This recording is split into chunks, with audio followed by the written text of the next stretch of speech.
大家好，我是霍尔的移动司机，生活充满乐趣，自己动手寻找。欢迎订阅我的频道，您的支持是我移动城堡的动力，谢谢。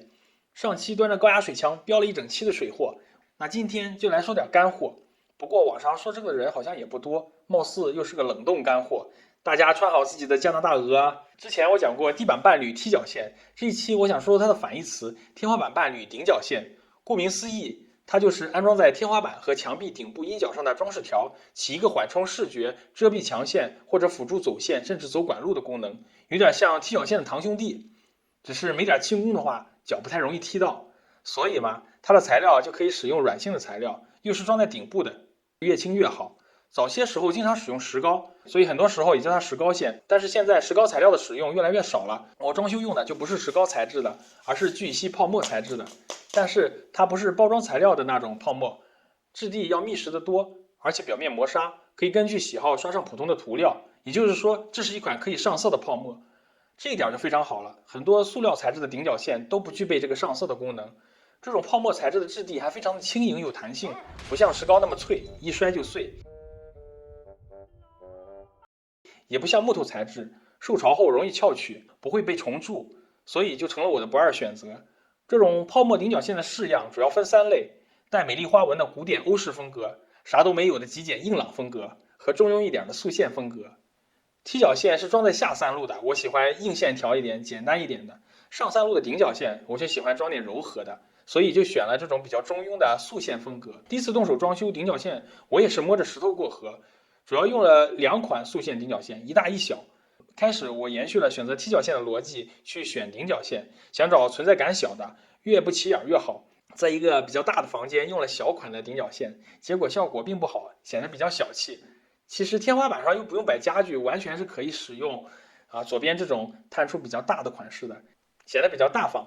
我几个房间弄下来后，觉得大房间还是应该用大方一点的，小房间倒是可以用小巧的，颜色也不要太突兀，就近原则。如果白墙白顶，来个咖啡色的顶脚线就很不协调了。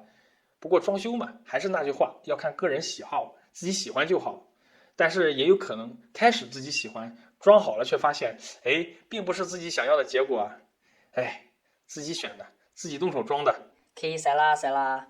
这个房间是大门进来的小门厅，因为不会在这里常待，而且楼梯间的灯也可以照亮这里，所以我装完天花板后就把它忘了一干净。顶脚线一直没有装，想做的红外感应灯也没有做，一拖就是很久。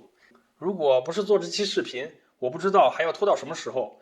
现在就开始，立刻马上要做的准备工作是先打扫战场，吸掉灰尘。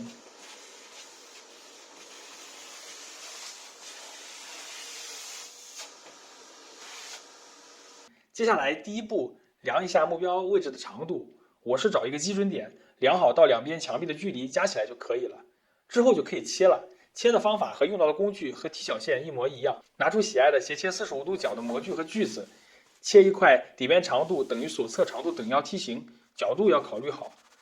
这里我就不用电动横切锯去切泡沫顶脚线了，估计结果可能会像大炮打蚊子或者 AK47打麻雀，而且泡沫质地比较软，手工切起来也是非常轻松的。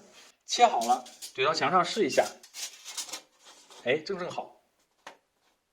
后面就是上胶了，上下2个贴合面各打1条胶。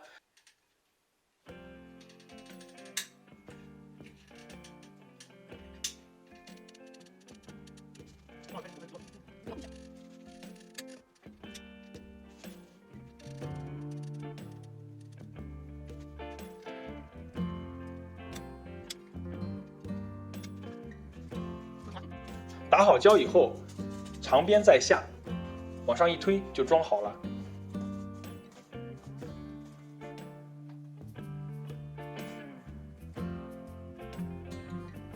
接下来是安装其他几条边，重复照做就可以了。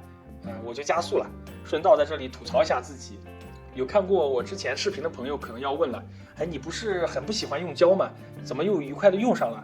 人设这么快就崩了？哈哈，其实是2个原因。第一个是这款胶水有点像腻子，并不是很像传统的胶水，干了以后很像石膏，不是很黏黏糊糊，是专门用来贴顶脚线的。二一个是我想用这款顶脚线的原色白色，不打算刷涂料，所以就不想用生根枪打钉子，打了钉子要补漆，估计就会有色差，所以就用了粘的。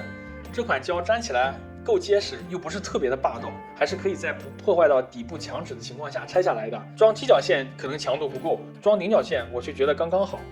好了，很快就装好了。其实自己在家装下顶脚线是个非常容易的事情，完全可以自己试试，换换自己喜欢的顶脚线。我觉得 DIY 装修其实是个门槛很低的事情，尤其是在国外，工具简直是应有尽有，也不需要买太贵的专业工具，业余用很多入门级的工具其实就足够了，价格也不贵。但是真正重要的是你愿意走出第一步。我有个朋友刚开始一装家具就叫我去帮忙，老说自己动手能力不好，后来就自己买了一拉杆箱的工具，甚至自己做了起来，给家里小朋友做的房间，好的让我吃惊。庆幸自己生活在这样一个时代，想做什么网上都有，从如何在家里做精酿啤酒，到如何把皮卡改成房车，再到怎样在后院挖一个末日掩体，网上的这些大牛真的是让人佩服啊！希望有一天我也能变成大牛。好了，今天就聊到这里吧，下期说说怎样给这个门厅装红外感应灯。喜欢我的视频的话，还请点赞、评论、订阅和转发。我是哈尔的城堡司机卡路西法，下回见 ，peace。